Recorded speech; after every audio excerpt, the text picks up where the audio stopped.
Hi అండి, నమస్తే. భారతంలో చిన్న కథలు అనే పుస్తకంలో 36వ కథ గురువులేని విద్య. ధర్మరాజు ఆయన తమ్ములు వనవాసం చేస్తున్నప్పుడు లోమసుడు అనే మహర్షి వాళ్ళని చూడటానికి వచ్చాడు. కుశల ప్రశ్నలు అయిన తరువాత లోమసుడు, ధర్మరాజా, మీరు తీర్థయాత్రలు చెయ్యండి, మనసు కొంత కుదుట పడుతుంది. తీర్థయాత్రలు చేసుకుంటూ అక్కడి స్థల విశేషాలు తెలుసుకుంటూ కాలక్షేపం చెయ్యండి, కాలం ఇట్టే గడిచిపోతుంది అని సలహా ఇచ్చాడు. తరువాత పాండవులు పుణ్యక్షేత్రాలు దర్శించటానికి వెళ్ళారు. అలా వెళ్ళినప్పుడు వాళ్ళకి గంగానది ఒడ్డున రైభ్యుడనే ఋషి ఆశ్రమం కనిపించింది. ఆ పక్కనే ఉన్నది భరద్వాజుని ఆశ్రమం. భరద్వాజుడు, రైభ్యుడు మంచి స్నేహితులు. ఇద్దరూ బాగా చదువుకున్నారు. నదీ తీరాన పక్కపక్కనే ఆశ్రమాలు ఏర్పరచుకొని నివసిస్తుండేవారు. రైభ్యుడికి ఇద్దరు కొడుకులు, పరావసు, అర్వావసు. వాళ్ళిద్దరూ కూడా చక్కగా వేదం చదువుకొని గొప్ప పండితులుగా పేరు పొందారు. భరద్వాజుడికి ఒక్కడే కొడుకు. అతని పేరు యవక్రీతుడు. యవక్రీతుడికి రైభ్యుడన్నా ఆయన కొడుకులన్నా గిట్టేది కాదు. పరావసు, అర్వావసులను చూసి యవక్రీతుడు అసూయపడేవాడు. వాళ్లకన్నా తను గొప్పవాడు కావాలని ఇంద్రుణ్ణి గూర్చి తపస్సు చేశాడు. నిప్పుతో ఒళ్లంతా మండించుకున్నాడు. ఇంద్రుడికి జాలి కలిగింది.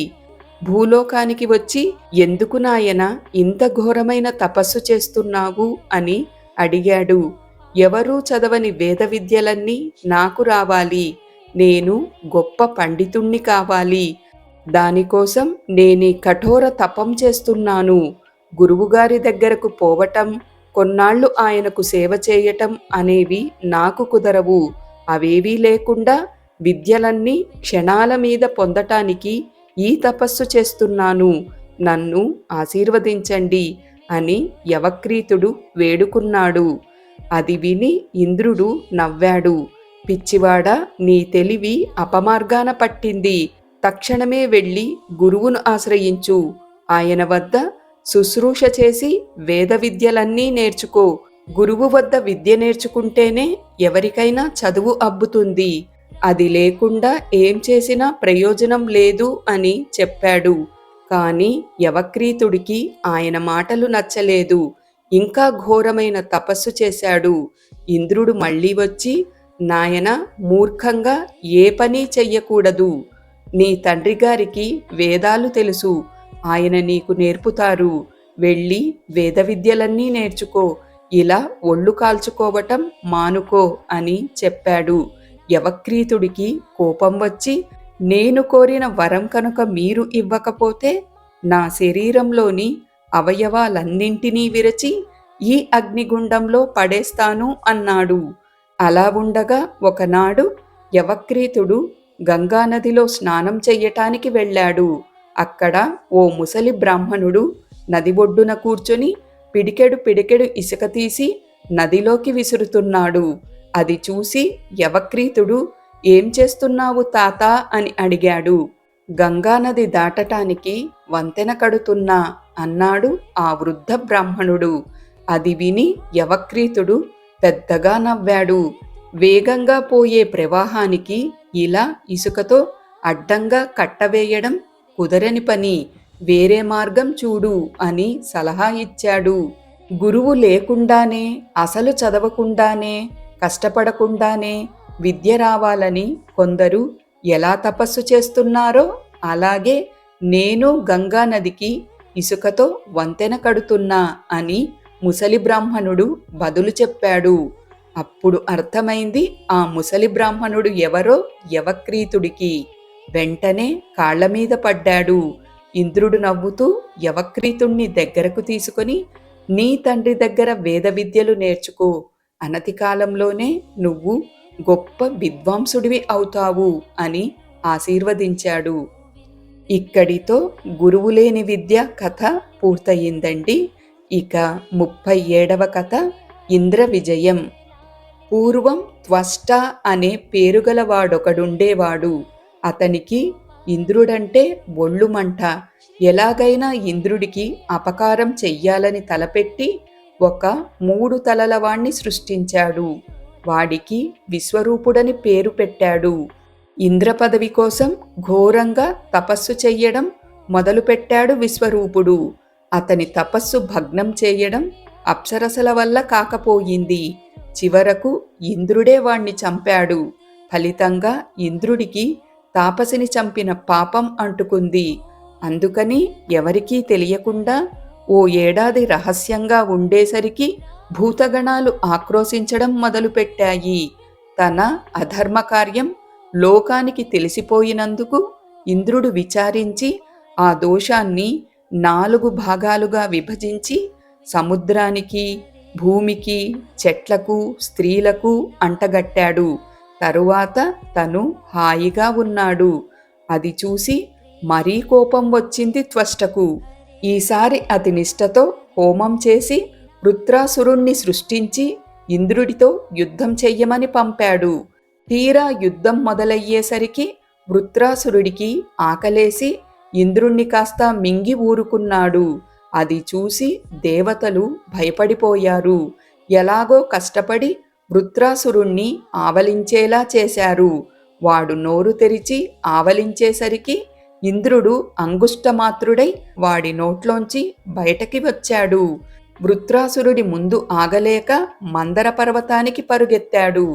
ఇక ఈ వృత్తుణ్ణి మహావిష్ణువు తప్ప మరొకరు సంహరించలేరనుకొని దేవతలంతా వైకుంఠానికి వెళ్లారు.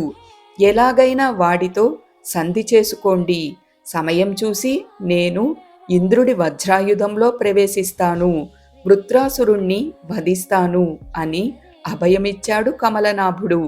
సరేనని దేవతలు, మునులు వాడి దగ్గరకు రాయబారానికి వెళ్లారు. పగటివేళ కానీ, రాత్రివేళ కానీ, తడిసిన దానితో కానీ, పొడిదానితో కానీ, చెట్లతో కానీ, రాళ్లతో కానీ, శస్త్రాలతో కానీ నాకు చావు లేకుండా చెయ్యండి. అప్పుడే దేవేంద్రుడికి నాకు సంధి కుదురుతుంది అన్నాడు వృత్రుడు. దేవమునివరులు అంగీకరించక తప్పలేదు. ఫలితంగా వాడితో సంధి చేసుకొని కొన్నాళ్లు సుఖంగా ఉన్నాడు ఇంద్రుడు. ఒకనాడు వృత్రుడు సముద్ర తీరంలో విహరిస్తుండగా అతన్ని చంపాలని బుద్ధి పుట్టింది ఇంద్రుడికి. అది సంధ్యా సమయం.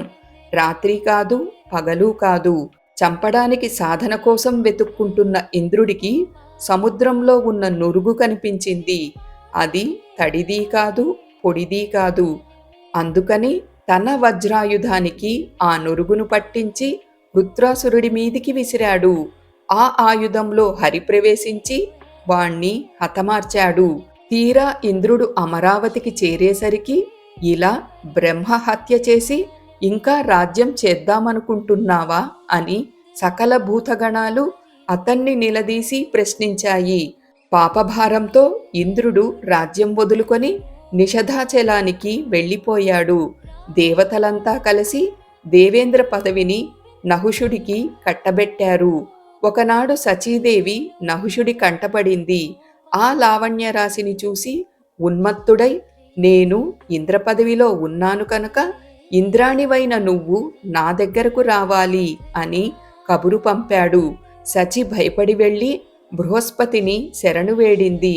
మహనీయమైన పదవిలో ఉన్నావు, పరస్త్రీలను కోరడం ఉచితం కాదు అని మునులు, దేవతలు నహుషుణ్ణి మందలించారు.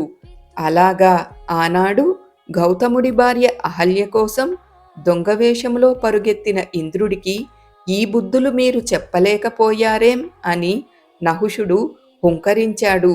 దేవమునివరులు భయపడిపోయి సచీదేవిని తీసుకురావటానికి బృహస్పతి దగ్గరకు వెళ్లారు. వాళ్లు వచ్చిన పని తెలుసుకున్న దేవపురోహితుడు, బాగుంది, ఇలాంటి పనికి నహుషుడు పంపడం, మీరు తగుదుమంటూ రావడం, మహాసాధ్వి సచీదేవిని ఇలా అడగటానికి మీకు మనస్సెలా అంగీకరిస్తోంది అంటూ అసహ్యించుకున్నాడు. మరైతే ఇప్పుడేం చేద్దాం? ఆలోచనలో పడ్డాడు దేవపురోహితుడు బృహస్పతి. చివరకు ఒక ఉపాయం చేశాడు. అమ్మా, నువ్వెళ్ళి అతన్ని కొన్నాళ్లు గడువు కోరిరా. ఈలోగా నిషధాచలం వెళ్ళి నీ భర్తను తీసుకురావటానికి ఏం చెయ్యాలో ఆలోచించుకుందాం అన్నాడు సచీదేవితో. ఈ ఉపాయం బాగుందనుకొని సంతోషించారందరూ. సచి నహుషుడి దగ్గరకు వెళ్ళి, ఇంద్రుడు అసలు ఉన్నాడో లేడో తెలియకుండా ఉంది. అతడి సంగతి పూర్తిగా తేల్చుకోకుండా నేను నీ దగ్గరకు వస్తే మనిద్దరికీ కూడా ప్రమాదం. అందుకని కొంతకాలం వేచి చూడటం మేలు అని అభ్యర్థించింది. అంతే కదా, అలాగే చేస్తాను. నీకోసం నిరీక్షిస్తూ ఉంటాను. త్వరగా వచ్చేయి అని నవ్వుతూ సాగనంపాడామెను నహుషుడు. ఇక ఇంద్రుడు వచ్చే మాట లేదని, ఆమె తనకే వర్తిస్తుందని అతని ధీమా. ఇంద్రాణి ఈ సంగతంతా చెప్పగానే బృహస్పతి విష్ణువును ప్రార్థించాడు. వెళ్ళి ఇంద్రుడి చేత అశ్వమేధ యాగం చేయించండి, అంతటితో బ్రహ్మహత్యా పాతకం నశిస్తుంది అని ఆదినారాయణుడు సెలవిచ్చాడు. కాని ఇంద్రుడెక్కడున్నాడని వెతకటం? ఆలోచించగా సతీదేవికో దారి కనిపించింది. భక్తితో ఉపశృతిని ఆరాధించింది. కొంతసేపటికి ఆమె ఎదుట ఒక తేజోరూపం కనిపించి, నీ పాతివ్రత్య సత్య శౌచాలను మెచ్చుకొని వచ్చాను, నీ భర్తను చూపిస్తాను పద అని సచీదేవిని తన వెంట తీసుకుని వెళ్ళింది. హిమాలయ పర్వతానికి ఉత్తర దిక్కున మంజుమంతం అనే మహాపర్వతం ఉంది. దానిమీద 100 యోజనాల విస్తీర్ణం గల ఒక కొలను ఉంది. అందులో పంచరంగుల పద్మాలున్నాయి. వాటిలోని ఒక తామరతూడు చీల్చి ఉపశృతి సచితో కూడా అందులో ప్రవేశించి ఆ తూడులో దారాల మధ్య సూక్ష్మరూపంలో ఉన్న ఇంద్రుణ్ణి చూపించింది. ఇంద్రుణ్ణి చూసి సచీదేవి కళ్ళనీళ్లు పెట్టుకుంది. సచి, విచారించకు, నహుషుడి తేజం సహించరానిదిగా ఉంది. నాకు కాలం కలిసి రావడం కోసం ఎదురు చూస్తున్నాను. నిన్ను ఆశిస్తున్నాడు కనుక ఇప్పుడు దారి దొరికింది. మహామునుల చేత వాహనం మోయించుకుంటూ నీ ఇంటికి రమ్మని అతడికి కబురు పంపు. ఆ తరువాత సంగతి నేను చూసుకుంటాను అన్నాడు ఇంద్రుడు. సచీదేవి భర్త చెప్పినట్టే చేసింది. ఆమె సందేశం విన్న నహుషుడు గర్వంతో కన్ను కానక సప్తర్షులను పిలిచి తన వాహనం మొయ్యవలసిందని ఆజ్ఞాపించాడు. ఈలోగా సచీదేవి గబగబా బృహస్పతి దగ్గరకు పరిగెత్తి, అయ్యా, నహుషుడు వచ్చేస్తున్నాడు, నన్ను దేవేంద్రుణ్ణి రక్షించండి అని ప్రార్థించింది. అమ్మా, భయపడకు, నీకు ఏ ఆపద రాకుండా చూసే భారం నాది. అగ్నిదేవుణ్ణి అర్చించి నీ భర్తను తీసుకురమ్మని ఇంతకుముందే పంపాను. ఈ పాటికి వస్తూనే ఉంటారు అని బృహస్పతి అంటుండగానే అగ్ని అక్కడ ప్రత్యక్షమయ్యాడు. స్వామి, జలం వల్ల అగ్ని, బ్రాహ్మణుల వల్ల క్షత్రియులు, ఇనుము వల్ల లోహాలు పుట్టాయి. వాటి శక్తి జన్మస్థానాల్లో పనిచెయ్యదు. అందుకని నీటిలోకి వెళ్ళలేకపోయాను అన్నాడు అగ్ని. నాయన, నీవు విశ్వవ్యాపుడవు. నేను బ్రహ్మమంత్రాలతో నీకు అనంతశక్తిని ప్రసాదిస్తాను. వెళ్ళి దేవేంద్రుని తోడ్కొనిరా అన్నాడు బృహస్పతి. బృహస్పతి వల్ల శక్తిమంతుడైన ఘృతవాహుడు దేవతలను మునులను ఇంద్రుడి వద్దకు తీసుకువెళ్ళాడు. దేవేంద్ర, నహుషుడు సప్తర్షుల చేత వాహనం మోయించుకొని తన తేజమంతా పోగొట్టుకున్నాడు. పైగా అతనికి మధ్య చాలా దుర్గుణాలు సంక్రమించాయి. అందుకని అతని తేజం చూసి భయపడవలసిన అవసరం లేదు. నహుషుణ్ణి అవలీలగా జయించగలవు నువ్వు, పద అన్నాడు బృహస్పతి. ఇంద్రుడు బృహస్పతికి నమస్కరించి దిక్పాలకుల్ని గౌరవించి నహుషుణ్ణి గెలిచే ఉపాయం ఆలోచిస్తుంటే అగస్త్య మహాముని దయచేశాడు. ఇంద్రుడు చేసిన పూజలందుకొని దేవేంద్ర, నహుషుడు భ్రష్టుడయ్యాడు. ఇంక వెళ్ళి నీ సింహాసనం నువ్వు అధిష్ఠించు అన్నాడు.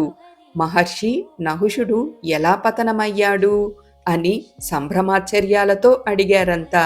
నహుషుణ్ణి మోస్తున్న మునులంతా గో సంప్రోక్షణంలో చెప్పబడిన బ్రాహ్మణ మంత్రాలను ప్రమాణంగా నువ్వు అంగీకరిస్తావా అని అతన్ని అడిగారు.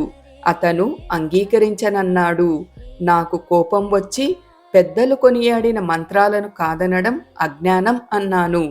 అందుకు నహుషుడు కుపితుడై నా తల మీద తన్నాడు. పరస్త్రీలను ఆశించడం, అహంకారంతో కన్ను మిన్ను కానకపోవడం, పూజ్యులైన మునుల చేత పల్లకీ మోయించుకోవడం, పవిత్రమైన మంత్రాల్ని కాదనడం, పైగా నన్ను అవమానించడం, ఇవన్నీ పాపాలు చేశావు. వెళ్ళి భూలోకంలో కొండచిలువవై పడి ఉండు అని శపించాను అన్నాడు అగస్త్యుడు. దేవతలు, మునులు బ్రహ్మానందపడిపోయారు. దేవేంద్రుడు ఆ మునిని భక్తితో పూజించి దిక్పాలకులతో సహా అమరావతి నగరానికి వెళ్ళి సింహాసనం అధిష్ఠించాడు. ఇక్కడితో ఇంద్రుడి విజయం కథ పూర్తయిందండి. Thank you.